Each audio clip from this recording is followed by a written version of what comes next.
Hello student and welcome to presentation of utilization of electrical engineering.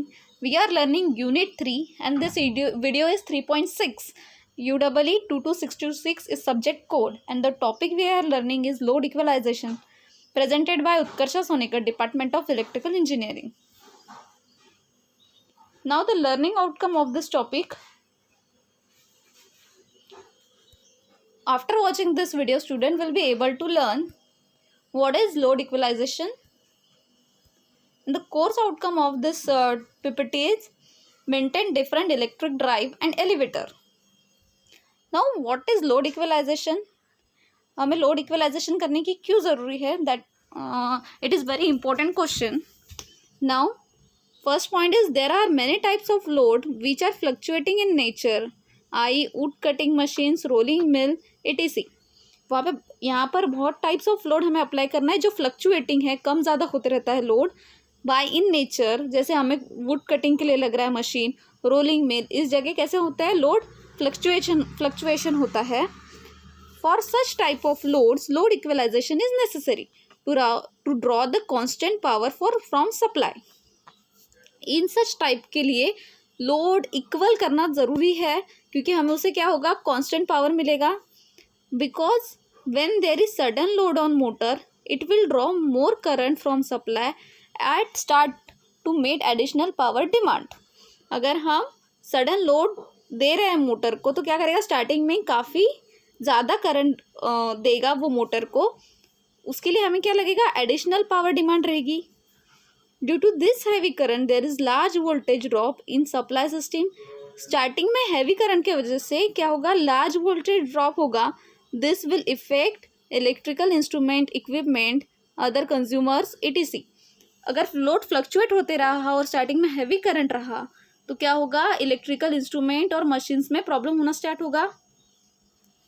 Which are connected across same supply line also to withstand heavy current. Size of input cable increases, so cost of cable increases. अगर starting में heavy current लग रहा है तो size of cable भी क्या होगा, increase होगा, जिसकी वजह से कॉस्ट जो रहेगा केबल का वो भी क्या होगा, इंक्रीज होगा.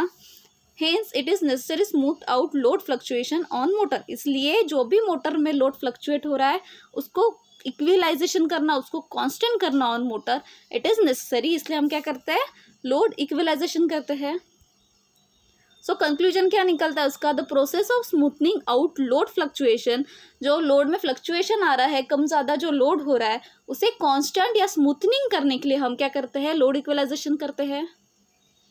It is the diagram of load equalization. हमें क्या क्या लोड इक्वलाइजेशन करने के लिए, मोटर की लोड इक्वल करने के लिए हम क्या क्या अटैच करते हैं. फ्लाई व्हील अटैच किया है, मोटर एंड लोड, ये आपको याद रखना है डायग्राम. हम लोड इक्वलाइजेशन कैसे करते हैं तो उसके लिए हम क्या अटैच करते हैं, flywheel, motor and load. Next, how load equalization is done. अब ये डायग्राम से लोड इक्वलाइजेशन कैसे होता है.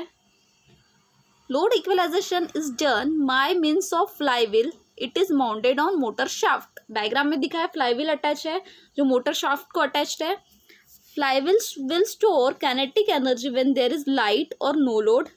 फ्लाई व्हील क्या करेगा, काइनेटिक एनर्जी स्टोर करेगा जब वहाँ पे लाइट या नो लोड रहेगा. It supplies kinetic energy when there is sudden heavy load on motor. Fly wheel का एक ही काम है, जब काइनेटिक एनर्जी सेव करेगा जब नो लोड रहेगा और जब ज़रूरत रहेगी तो क्या करेगा, सडन सप्लाई करेगा मोटर को. In this way load demand on supply remains practically constant. In this way क्या होगा, जो भी लोड डिमांड रहेगा आएगा मोटर को वो क्या हो जाएगा, प्रैक्टिकली कांस्टेंट होगा. क्यों, क्योंकि फ्लाई व्हील क्या करेगा, जब सप्लाई लग रहा है तब देगा और जब नहीं लग रहा है तो काइनेटिक एनर्जी के इसमें वो स्टोर करके रखेगा. Not necessary to use large size of cable as it will not draw more current from supply. इसकी वजह से क्या होगा, आपको केबल की साइज भी बढ़ाने की जरूरत नहीं रहेगी और जिसकी वजह से कॉस्ट भी क्या होगा, मेंटेन रहेगा. Now this is the diagram, graphical representation कि हम स्पीड विदाउट फ्लाई व्हील कैसे हो रही है, स्पीड फ्लक्चुएशन हो रहा है. Speed without with fly wheel कैसा हो रहा है, ये आपको दिख रहा है डॉटेड में. तो ये स्पीड विथ फ्लाई व्हील है. फ्लाई व्हील अटैच करके फ्लक्चुएशन क्या हो रहा है, कम हो रहा है, जिससे क्या हो रहा है, कांस्टेंट हो रहा है. और स्पीड विथ फ्लाई व्हील दिख रहा है कितना फ्लक्चुएशन है. दैट्स वाई हम क्या करते हैं, फ्लाई व्हील अटैच करते हैं. और नीचे में उसका दिया है कि मोटर टॉर्क कैसे इंक्रीज डिक्रीज हो रहा है फॉर प्रॉपर मेंटेन हो रहा है जब हम स्पीड विथ फ्लाईव्हील अटैच कर रहे हैं, और स्पीड विदाउट फ्लाईव्हील कैसा constant then decrease constant and increase इस तरीके से हो रहा है। दैट्स वाई हम क्या करते हैं, स्पीड विथ फ्लाईव्हील अटैच करते हैं। स्पीड विदाउट फ्लाईव्हील कैसा होता है, फ्लक्चुएटिंग होता है। दैट्स वाई मोटर में करंट क्या होता है, जब स्पीड विदाउट फ्लाईव्हील हम अटैच करें तो मोटर में करंट, स्टार्टिंग में करंट इंक्रीज होगा जिसकी वजह से हमारी इक्विपमेंट खराब होगी।